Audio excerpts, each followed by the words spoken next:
Hello, everyone. Welcome back to Can You Speak English? The podcast where you learn natural English for daily life through simple and cozy conversations. My name is Anna. And I am Jack. Welcome back, friends.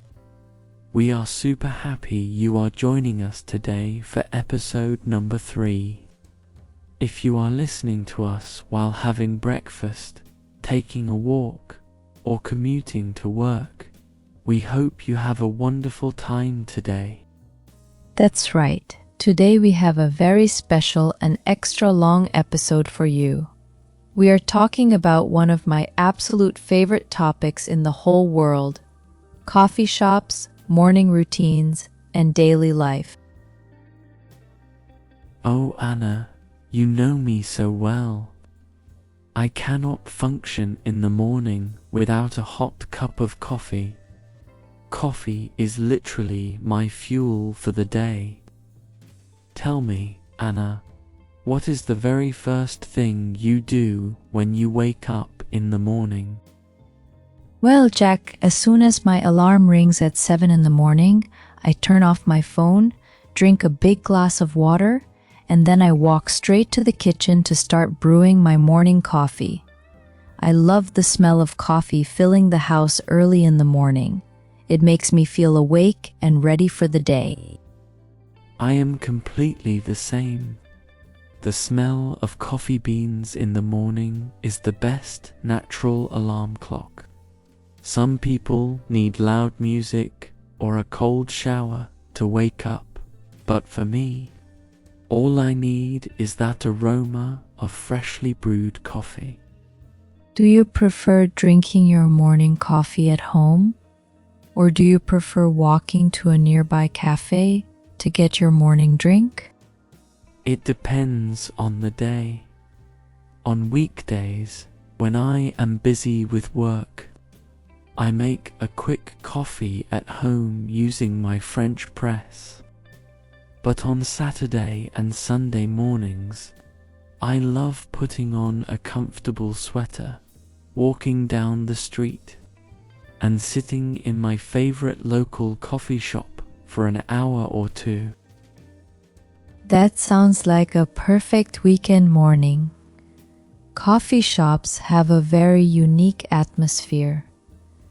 Today, we are going to dive deep into everything about coffee shops, how to order in English, favorite snacks, and coffee traditions around the world. So Anna, let's talk about drinks. When you walk up to the counter at a coffee shop, what is your go-to order? Are you a classic black coffee person, or do you love sweet, flavored drinks? I am definitely a latte lover. In the summer, when it is warm outside, I always order an iced vanilla latte with oat milk. I love how smooth and creamier it tastes with oat milk compared to regular milk. What about you, Jack? I switch between two drinks. In the morning, I need something strong, so I usually order a hot Americano or a double espresso. An Americano is just espresso shots mixed with hot water. It gives me a quick boost of energy. But in the afternoon, if I am hanging out with friends, I like ordering a warm cappuccino with plenty of cinnamon on top. A cappuccino with cinnamon sounds delicious. You know, Jack, ordering coffee in English can feel very overwhelming for people learning English as a second language because the menu can be huge.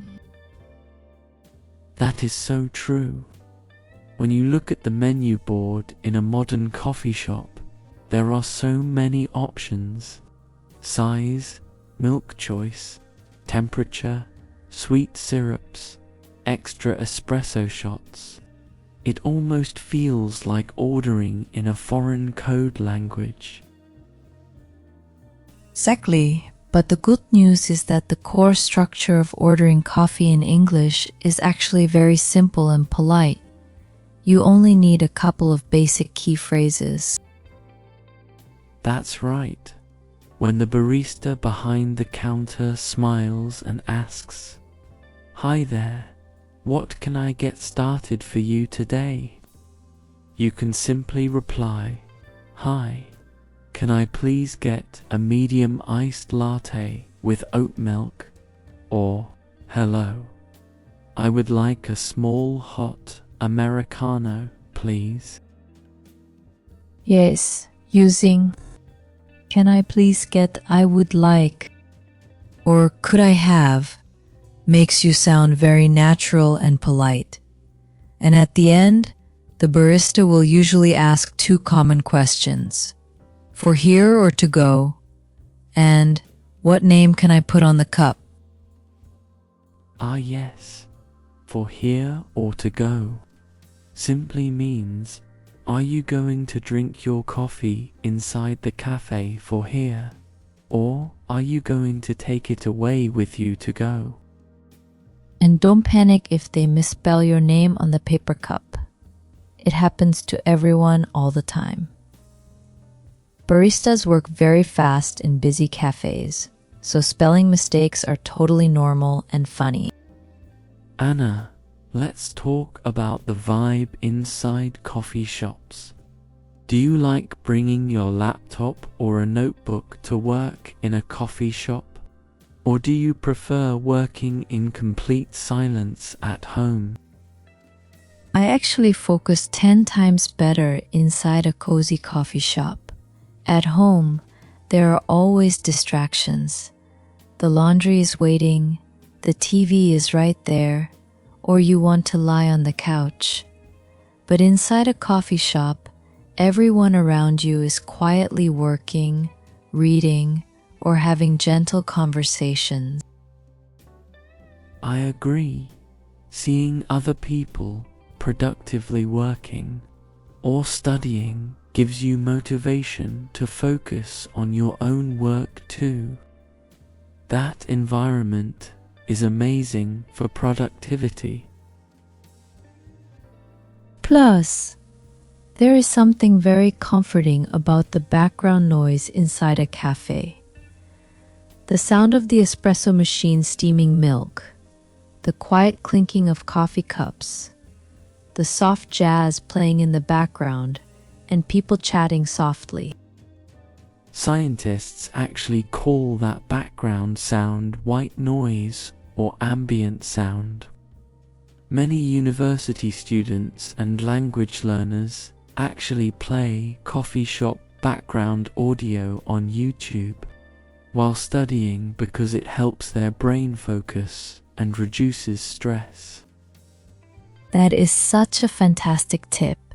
If you are studying English at home right now, playing soft cafe background sounds in the background can make your study sessions feel much more cozy and enjoyable. Anna, what is your favorite seating spot when you go to a coffee shop?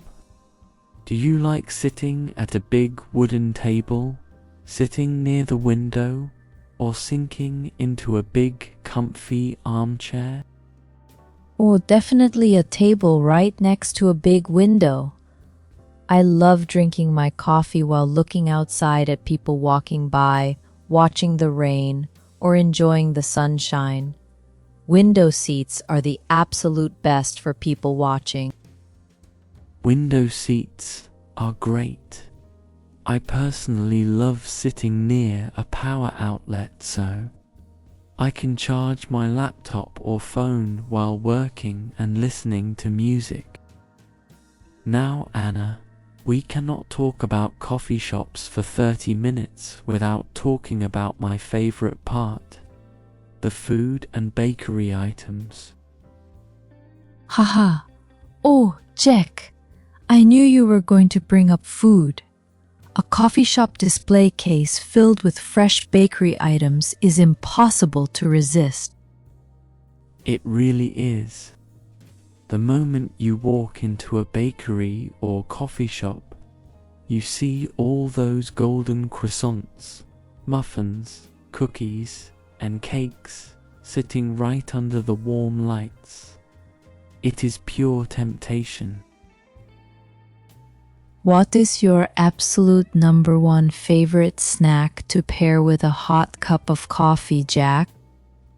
Hands down, a warm chocolate chip cookie or a fresh butter croissant. If the barista offers to warm up the croissant for a few seconds, it becomes soft, flaky, and buttery. It melts in your mouth.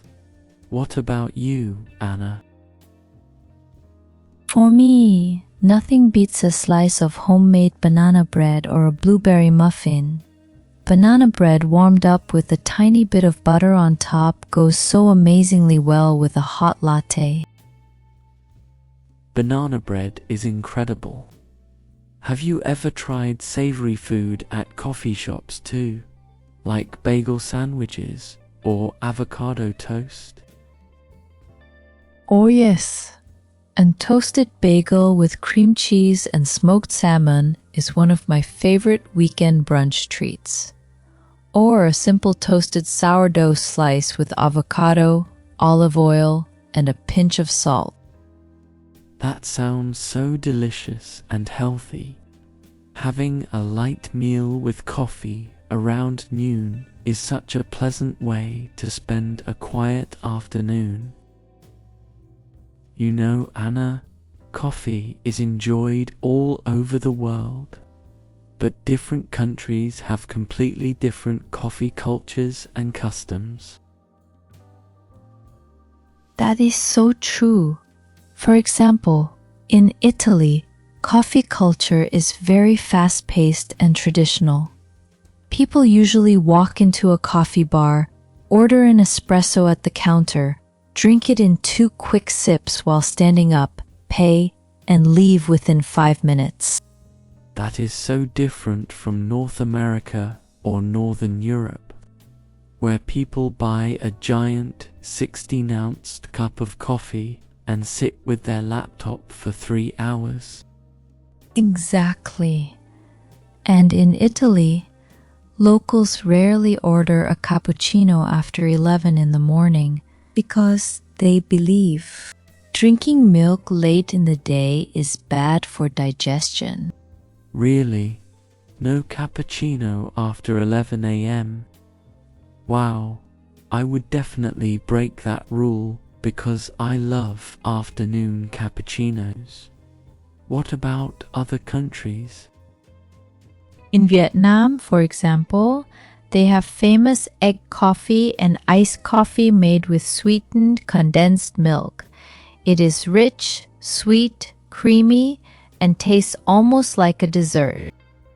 And in Turkey, Turkish coffee is brewed in a special small copper pot with very fine ground coffee and spices like cardamom. It is super strong and thick. It really shows that coffee is not just a drink, it is a cultural experience that brings people together across different languages and continents. Well, Anna, this has been such a wonderful and relaxing 30-minute conversation. Time really flies when you are enjoying a good talk over coffee. It sure does. We hope this extra long episode helped you practice your English listening skills, learn new vocabulary, and feel relaxed wherever you are listening today. If you enjoyed this episode, please hit the like button and subscribe to Canoe Speak English. We publish daily videos to help you speak and understand natural English with confidence. And now, we want to hear from you. Please answer our question in the comments below in English. What is your favorite drink or snack when you visit a coffee shop? Do you prefer coffee or tea? We read every single comment and love replying to you guys. Thank you so much for practicing your English with us today. Keep practicing every day, and we will see you tomorrow in episode 4. Have a cozy, wonderful day, everyone. Bye bye. Goodbye.